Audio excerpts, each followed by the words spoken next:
आकाश का नीला रंग प्रकाश की किस घटना के कारण होता है? यानी कि जो हमको आकाश दिखाई दे रहा है ये नीला है, क्यों दिखाई दे रहा है? ये लाल, पीला, काला, हरा क्यों, ये सब कलर क्यों नहीं दिखाई देते हैं? आपके दिमाग में क्वेश्चन बनना चाहिए। ठीक है, तो ब्लू कलर ही क्यों दिखाई देता है? तो ब्लू कलर इसलिए दिखाई देता है कि जो वायुमंडल के कण नीले रंग के प्रकाश को सबसे अधिक बिखेरते हैं, जिससे आकाश नीला दिखाई देता है। यानी कि जो वायुमंडल हमारे एटमॉस्फेयर में जो भी डस्ट पार्टिकल हो गए, जो भी गैसेस हैं, मॉलिक्यूल्स हैं, एटम्स हैं, तो जो भी वायुमंडल के कण हैं, ठीक है, ये क्या करते हैं? नीले रंग के प्रकाश को सबसे अधिक फैलाते हैं। यानी हमारे वायुमंडल में जो सन से लाइट आती है तो ब्लू कलर को सबसे ज़्यादा क्या करते हैं? स्कैटर करते हैं। तो इस वजह से क्या होता है? हमारा आकाश नीला दिखाई देता है। तो आगे ध्यान दीजिए, इसमें और सारे ऑप्शन हैं। और सारे ऑप्शन में क्या? विक्षेपण क्या होता है, ठीक है, परावर्तन क्या होता है, अपवर्तन क्या होता है। तो इन सब पे एक बहुत ही अच्छा स्लाइड तैयार हुआ है, 3D स्लाइड है। चलिए उस पर चलते हैं। ठीक है, तो ये जो जितने भी घटनाएं हैं, परावर्तन, अपवर्तन, विवर्तन और प्रकीर्णन। परावर्तन यानी कि रिफ्लेक्शन, अपवर्तन यानी कि रिफ्रैक्शन, विवर्तन यानी कि डिफ्रैक्शन और प्रकीर्णन यानी कि स्कैटरिंग। ठीक है, इंपॉर्टेंट है, इसमें से एक आध क्वेश्चन जरूर पूछे जाते हैं। स्नेल का नियम क्या है, ठीक है, और ये रैम्बो जो बनता है आकाश में, किस प्रोसेस के थ्रू बनता है। ठीक है, एक चीज़ बता दूं आपको, जो आकाश का रंग है वो ब्लैक होता है। जो यूनिवर्स का कलर है क्या होता है? ब्लैक। लेकिन हमारे वायुमंडल में जैसे वो लाइट प्रवेश करती है, तो जो मैंने आपको डिटेल में बताया था कि जो भी पार्टिकल्स पे लाइट पड़ती है तो ब्लू कलर्स को सबसे ज़्यादा स्कैटर करता है। क्या करता है? प्रकीर्णित करता है, फैला होता है नीले कलर का, इसलिए आकाश नीला दिखाई देता है। तो यहाँ पे हम सबसे पहले जानते हैं परावर्तन के बारे में। परावर्तन यानी कि रिफ्लेक्शन। जब कोई प्रकाश की किरण किसी समतल दर्पण पे पड़ती है तो जिस एंगल से वो पड़ती है, ठीक है, इसको बोलते हैं एंगल ऑफ इंसिडेंट, यानी कि आपतित किरण। ये आपतित किरण है, यानी कि आपतित किरण प्रकाश समतल दर्पण पे पड़ी और फिर यहाँ से परावर्तित होती है, इसको बोलते हैं आपतित किरण, इसे बोलते हैं परावर्तित किरण। ठीक है, तो माना जाता है कि इसके बीच में जो स्ट्रेट लाइन अगर एज्यूम किया जाए तो वो अविलंब हुआ।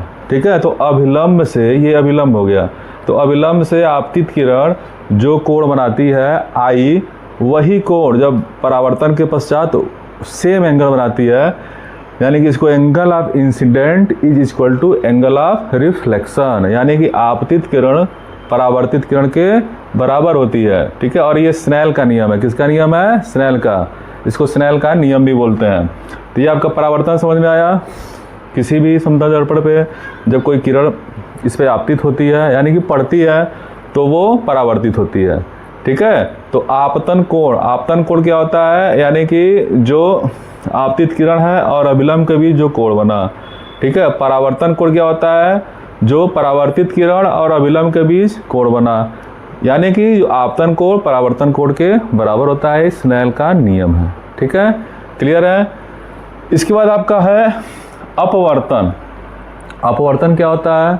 अपवर्तन यानी कि इसको बोलते हैं रिफ्रैक्शन। देखिए, जब प्रकाश की किरण किसी विरल माध्यम से सघन माध्यम में जाती है, यानी कि जैसे मान लीजिए विरल माध्यम हो गया हवा, सघन माध्यम हो गया पानी। ठीक है, सीधा आप हवा और पानी का समझिएगा। तो जब प्रकाश की किरण, ये मान लीजिए पानी है, ठीक है, ये नीला नीला करके आपका पानी है, ये हवा है। ठीक है, तो जब आपतित किरण इस पे किस पे? पानी में जैसे प्रवेश कर रही है तो सीधे न जा करके वो अभिलंब की तरफ झुक जाती है। समझ रहे हैं बात को? आपतित किरण को जाना चाहिए सीधे। ठीक है, आपतन कोण परावर्तन कोण के बराबर होना चाहिए, लेकिन एक माध्यम से यानी कि विरल माध्यम से जब सघन माध्यम में प्रकाश की किरण प्रवेश करती है तो वो अभिलंब की तरफ झुक जाती है, यानी कि आपतन कोण आई, ठीक है, और परावर्तन कोण यानी अपवर्तित कोण आर।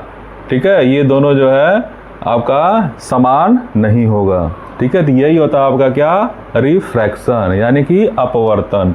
अब यहाँ sine I equal to sine R नहीं होगा, यानी आई इक्वल टू आर नहीं होगा। ठीक है, ये आपका जो है V विरल माध्यम में क्या V इक्वल टू C, और ये जो पानी में क्या होता है V is lesser than C, यानी कि जो इसका एंगल है ये R is lesser than I, ठीक है, ये हो जाएगा। और अपवर्तन के बारे में समझ लिए। अपवर्तन में यही ध्यान देना है कि प्रकाश की किरण विरल माध्यम से डेंस मीडियम में, सघन माध्यम में जाती है, तो जैसे प्रवेश करेगी तो अविलंब की तरफ झुक जाएगी, ठीक है, क्योंकि भाई गहरा माध्यम है ना। अब अभी मान लीजिए कहीं कमरा खाली है तो आराम से सीधे सीधे चले जाएंगे, और कहीं कमरा पूरा खचाखच लोगों से भरा हुआ है तो आपको जाने में पसीना छूट जाएगा तो यही हाल है इसका भी सीधे जाने में पसीना छूट जाएगा, ठीक है। तो थोड़ा सा इसको विरोध झेलना पड़ता है, किसमें, सघन माध्यम में, इसलिए ये झुक जाता है अविलंब की तरफ, ठीक है। तो ये आपका हो गया अपवर्तन। क्या हो गया? अपवर्तन, यानी कि इसको बोलते हैं रिफ्रैक्शन। इंग्लिश में याद करेंगे तो बड़ा इजीली याद हो जाता है। रिफ्लेक्शन यानी कि परावर्तन, टकराया सेम एंगल पे वापस हो गया, दैट इज कॉल्ड स्नेल नियम, ठीक है। अपवर्तन में क्या हुआ, एक विरल माध्यम से जब सघन माध्यम में गया तो जो कोण बना रहा है इसमें विरल माध्यम में, सघन माध्यम में वो कोण कम बनाएगा, यानी झुक जाता है विलंब की तरफ, दैट इज अपवर्तन, रिफ्रैक्शन। अब देखिए डिफ्रैक्शन, विवर्तन क्या होता है? ये आपका जो विवर्तन है विवर्तन में ध्यान दीजिएगा बच्चों और मेरे प्यारे दोस्तों जो भी तैयारी कर रहे हैं, ये सब क्लास 4 से लेकर के क्लास 12 तक का मैटर है। आप इसको ध्यान से पढ़े नहीं होंगे तो पढ़ लीजिए, यही सब हमारे सब एग्जाम में पूछता है, जितने भी कॉम्पिटिटिव एग्जाम है सब में यही सब पूछता है।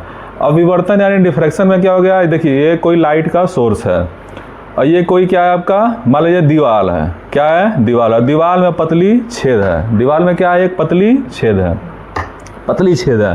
तो जब लाइट हम जलाएंगे दीवार के पहले वाले पोर्शन पे, ठीक है, छेद के बाहर से, वैसे मान लीजिए ये दीवार है, यहाँ से लाइट जला रहा है, दीवार में पतली छेद है, तो दीवार के उस पार क्या होगा लाइट पतला ही जाना चाहिए, लेकिन पतला जाएगा नहीं, इसके किनारे से फैलाव होता है। क्या होता है? किनारे से फैलाव होता है, यानी कि किसी पतले छिद्र पे जब किसी लाइट को हम इम्प्लांट करते हैं, डालते हैं, तो वो लाइट क्या होती है, किनारों से फैल जाती है, तो इसी घटना को क्या बोलते हैं, विवर्तन। क्या बोलते हैं? विवर्तन, यानी प्रकाश किरण का किसी संकीर्ण क्षेत्र के किनारों से फैलाव होना क्या कहलाता है, विवर्तन, यानी कि डिफ्रैक्शन। आप प्रैक्टिकल कर सकते हैं घर में टार्च जला करके, ठीक है।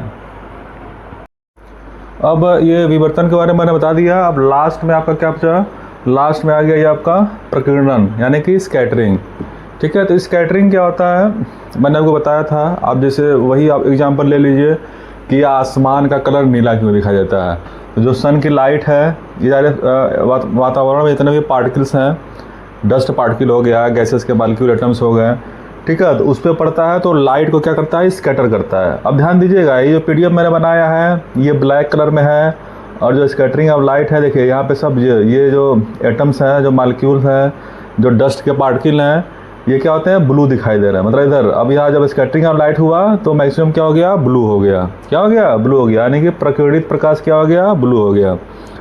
तो प्रकाश की किरणों का जो हमारे वातावरण में डस्ट पार्टिकल है उस पे जब पड़ता है तो प्रकाश की किरणें क्या होती हैं, प्रकीर्णित हो जाती हैं, यानी कि स्कैटर हो जाती है, यानी कि फैल जाती हैं। स्कैटरिंग होना यानी कि फैलाव हो जाना, तो ये फैल जाती हैं, इसी घटना को बोलते हैं प्रकाश का प्रकीर्णन, यानी कि स्कैटरिंग ऑफ लाइट।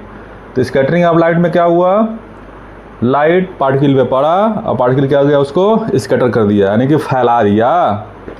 झाड़ू लगा के समेटते हैं हम लोग, और मान लीजिए झाड़ू ऐसे इधर उधर फैला दें तो वही लाइट क्या हो गया, फैल जा रही है।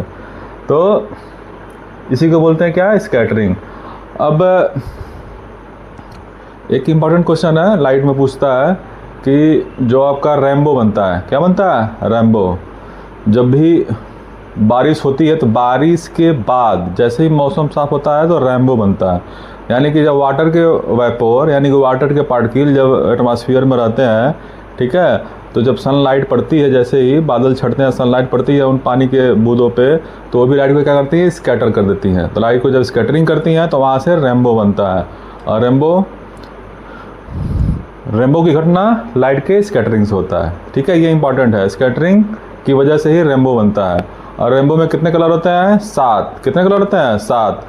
फार्मूला क्या है? VIBGYOR, विब ग्योर। याद कर लीजिएगा, VIB VIB, V for violet, I for indigo, और B for blue, VIB GYOR, GYOR, G for green, Y for yellow, O for orange और R फॉर रेड।